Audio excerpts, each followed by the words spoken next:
Site అంతా కలిపి మన cheaters villa mega venture sir. Cheaters విల్లానా? అదేంటయ్యా పేరే తేడాగా ఉంది. అంటే చీటర్స్ అంటే ఆ చీటర్స్ కాదండి, చీతాస్. మీకు మాకు కొంచెం స్లాంగ్ డిఫరెన్స్ ఉంటుంది, మీరు అన్నారు కదా. అది సరే, సిటీ పక్కనే అంటూ 200 కిలోమీటర్లు తీసుకొచ్చేయండి. ఈ ఎన్ఆర్ఐతో చిక్ అయిదండి, ఎక్కడో ఉంటారు, ఇక్కడ జరిగే డెవలప్మెంట్ ఏమీ తెలియవు. ఇప్పుడు ఆంధ్రాలో సగం గ్రేటర్ హైదరాబాదే తెలుసా? ఆ 4 ఎకరాలు ఎవరు కమిటారో తెలుసా? సానియా మిర్జా అండి, టెన్నిస్ అకాడమీ పెడుతుందట. మరి నాకు టెన్నిస్ రాదే. ఆవిడే స్వయంగా దగ్గరుండి నేర్పిస్తుందండి. ఆ సైట్ అవుతుందో తెలుసా? పూరీనండి. పూరీనా? ఓకిరి అండి. 75 సంవత్సరాల తెలుగు చలనచిత్ర చరిత్రని లొంగజుట్టి నోట్లో పెట్టుకున్న గ్రేట్ డైరెక్టర్ పూరి జగన్నాథ్ రేపు ఇక్కడ ఫిలిం సిటీ కట్టబోతున్నాడు. మీకేమన్నా సినిమాలు తీసి ఇంట్రెస్ట్ ఉంటే డేట్లు ఈజీగా తెచ్చుకోవచ్చు. కాబోయే నేపర్ కదా. ఇంకా మీరేం మాట్లాడదు, ఈ అడ్వాన్స్ తీసుకోండి, అగ్రిమెంట్ చేసుకుందాం. నేను చెప్పేది పూర్తిగా వినేదాకా అగ్రిమెంట్ అడ్వాన్స్ లేవు. ఆ సైట్ ఎవరితో తెలుసా? ఎవరిది? అటల్ బిహారీ వాజ్పేయిదా? ఇప్పుడు మీరు ఏమన్నా అన్నారా? లేదే.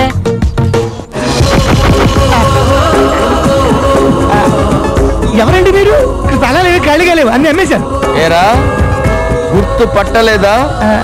పట్టనట్టు నటిస్తున్నావు. సారీ సార్, మీలాంటి పర్సనాలిటీ డ్యూటీ ఫస్ట్ టైం.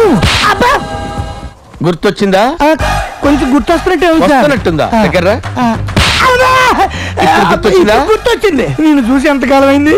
బాగున్నావా ఫ్రెండ్స్? నాకేంట్రా, బిగ్ బి తో బ్రేక్ఫాస్ట్, రజనీతో రేసింగ్, ఐస్ తో డాన్స్ చేస్తూ ఉన్నాను రా.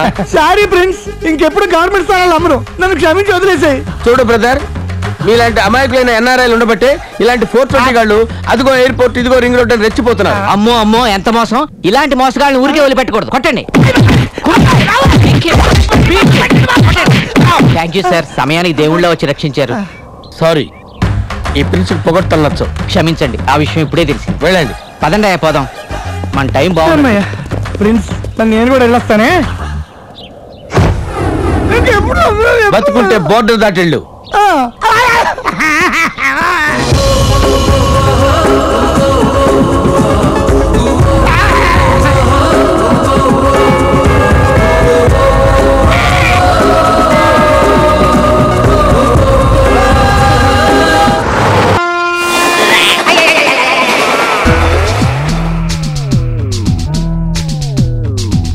నమ్మనరా, డబ్బుల విషయంలో అసలు నమ్మను. నాన్నగారు మీరు అలా అంటాం భావ్యం కాదు.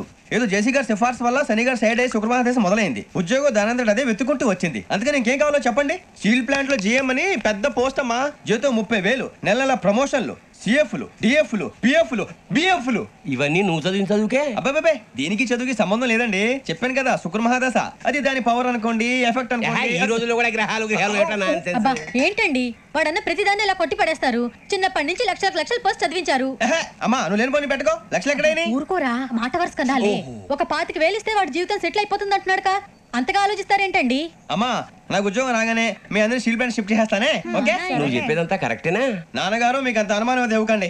సర్లే, ఇప్పటికిప్పుడు అంత డబ్బు అంటే కష్టం గానీ నా కెనటిక్ హోండా అమ్మాలి. నాకు తెలుసు మీరు ఆ నిర్ణయం తీసుకుంటారని, అందుకే పార్టీని పట్టుకొచ్చాను. బయట వెయిటింగ్.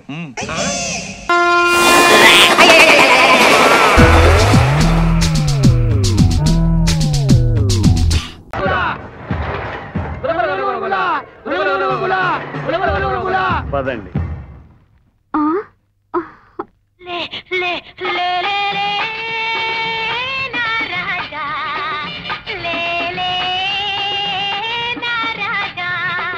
లేవనంటావా, నన్ను లేపమంటావా, నిద్ర లేవనంటావా, నన్ను లేపమంటావా.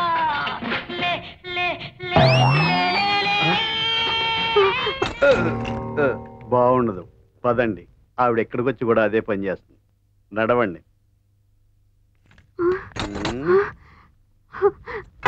నారాయణ, నారాయణ.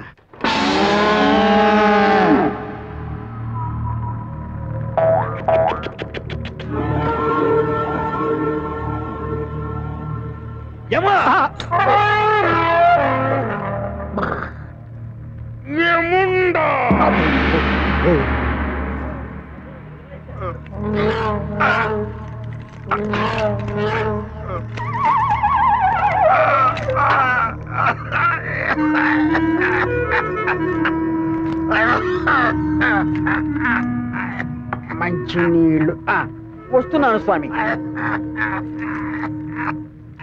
జలము తెచ్చుచుంటది. ఒక్క నిమిషం నిగ్రహించుకును. సేవింపుడు ఈ వింజామరలతో వీచువారు బత్తాలు ఇవ్వలేదని పని ఎగ్గొట్టినారు.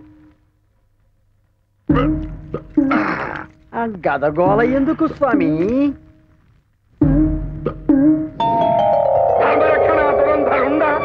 సకల పాపకోటి భయంకరుండ దేవగణ పూజిత దిక్పాలకుండ నరకలోక పరిపాలకుండ ఏముండ. చూసి అడుగు వేయండి స్వామి.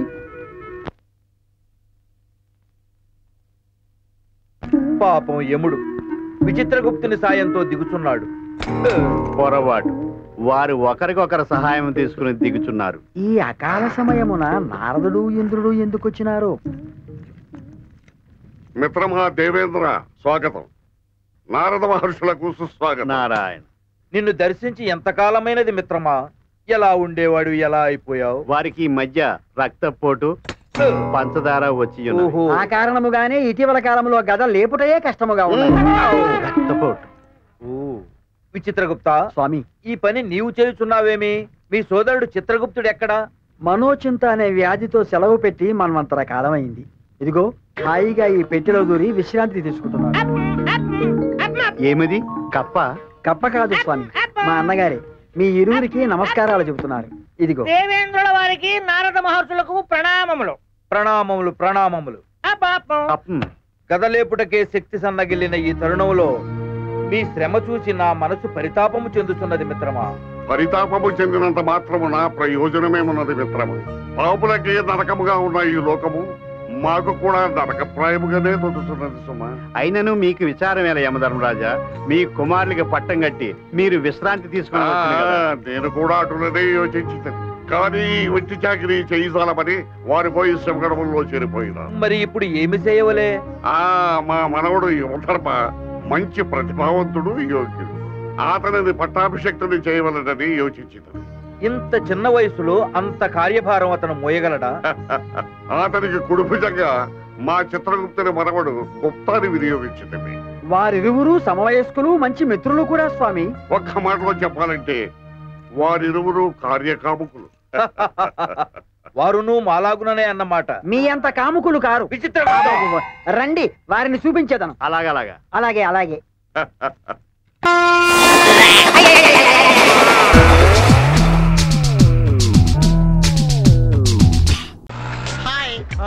పేరు సంధ్య, ఊరు India, place Hyderabad, age 19. Sorry 19. Hello, మీరు నన్ను గుర్తుపట్టలేదు అనుకుంటా. మీ పక్కింటి కొత్తగా వచ్చిన నైబర్. జీసస్ క్రైస్ట్ చెప్పినట్టు పొరుగు వాళ్ళని ప్రేమిస్తూ ఉంటాను. దాంతో పాటు ప్రేమను పంచే కొద్దీ పెరుగుతుందన్న ఆచార్య రజనీష్ సూత్రాలను ఫాలో అవుతూ ఉంటాను. ప్రస్తుతాన్ని మిమ్మల్ని ఫాలో అవుతున్నాడు. ఇప్పుడు అది అవసరం ముందు చెప్పాలి. యాక్చువల్లీ ప్రేమించుకోవడం నా దగ్గర కొన్ని స్కీమ్లు ఉన్నాయండి. Daily scheme, weekly scheme, monthly scheme. ఇది నా లైఫ్ స్కీమ్ రా. అయితే మిగతా స్కీమ్ క్యాన్సిల్ చేద్దాం. స్టేషన్లో బాధుడు స్కీమ్ అంటే ఏంట్రా? స్కీముల పేరు చెప్పి కాలేజీకి వెళ్ళి అమ్మని టీచ్ చేస్తున్నారేంట్రా? స్కీముల పేరు చెప్పి సీట్ చేస్తే తప్పు కానీ టీచ్ చేస్తే తప్పేంట. ఎక్స్క్యూజ్ మీ, మీరు అనుకుంటున్నట్టు మేము అటువంటి వాళ్ళం కాదండి. అయ్య బాబాయ్, నువ్వు వాజ్పేయిను, ఈడు అబ్దుల్ కలామును. I hot. అది కాదండి. అయ్య బాబాయ్, ఏట్రా కొంపతీసి మీరేమన్నా అలకైతే తీవ్రవాదులేంట్రా? అంత టాలెంట్ ఉంటే నీకెందుకు దొరుకుతావా? మీకు ఎంత టాలెంట్ ఉందో నేను పోలీస్ స్టేషన్ లో చెప్తాను. నా సంగతి మీకు తెలియదు రా. ఎక్స్క్యూజ్ మీ సార్, వీళ్ళు నాకు తెలిసిన వాళ్ళే. ఏంటి కోతరా, తర్వాత వీళ్ళు ఏమైనా చేస్తారని భయపడుతున్నావా? 50% డిస్కౌంట్ లో పంపిస్తారు. పోలీస్ స్టేషన్ నుంచి వెళ్ళినాయి. కాళ్ళున్నా నడవలేరు, చేతులున్నా తినలేరు. ఏంటి మీరు ఏంటి అలా చూస్తున్నారు? పలానా. అయ్యయ్యో సార్, వీళ్ళు నాకు నిజంగా తెలుసు. సరే, మనకి నేనేటి చేస్తాను. ఇదిగో కోతరు చెప్పింది కనుక ఒకేస్తాను. మళ్ళీ స్కీముల జోలికి వెళ్ళకండి. నువ్వు యూనిఫామ్ వేసుకుని కలెక్షన్ వెళ్ళా. అబ్బే, మీరు మీసాలకు మానేసి జుట్టుకు నూనె రాసుకోరా. సరే, హెయిర్లెస్ పిల్ల.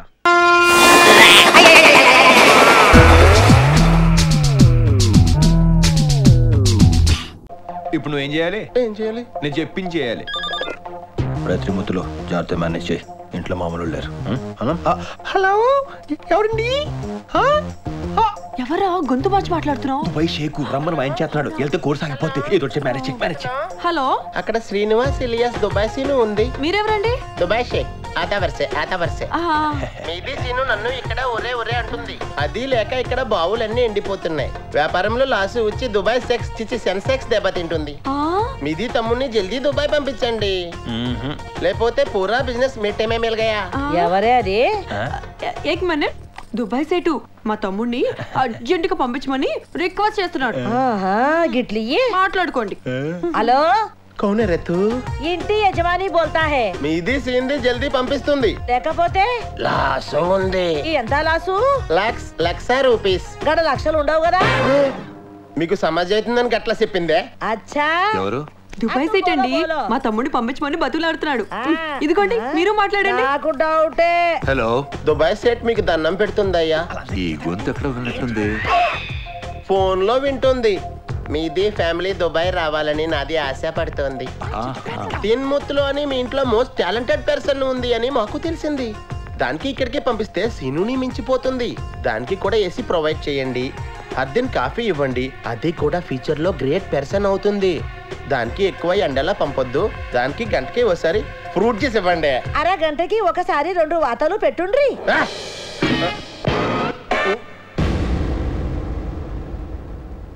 ఇలా అబద్ధాలు చెప్పి అందరిని మోసం చేయడానికి సిగ్గుగా లేదు? అంటే బావా ఇది చాలా వర్స్ట్ ఫ్లాష్ బ్యాక్ అన్నయ్య. దాన్ని ఇంకా నీచంగా నెరెక్ట్ చేస్తాడు. నువ్వు వినలేవు. నేను 3 ముక్కల్లో తేల్చేస్తానే. వీడు దుబాయ్ వెళ్దామని బొంబాయి వెళ్ళాడు. వీడు తింగరాడు కదా, ఈయన ఎవడో మోసం చేశాడు. తిరిగి వచ్చి ఇక్కడ సెటిల్ అయ్యాడు. నేనేం దాయలేదు అన్నయ్య. అంటే ఆయిల్ బౌలు పియ్యలు అన్ని అబద్ధాలేనా? అంటే అక్క మరేమో చిచి నీ మొహం నాకు చూపించు. అది జరిగింది చెప్పి నేను బాధ పెట్టే ఇష్టం లేక జరగంది చెప్పిండు గంతేనా?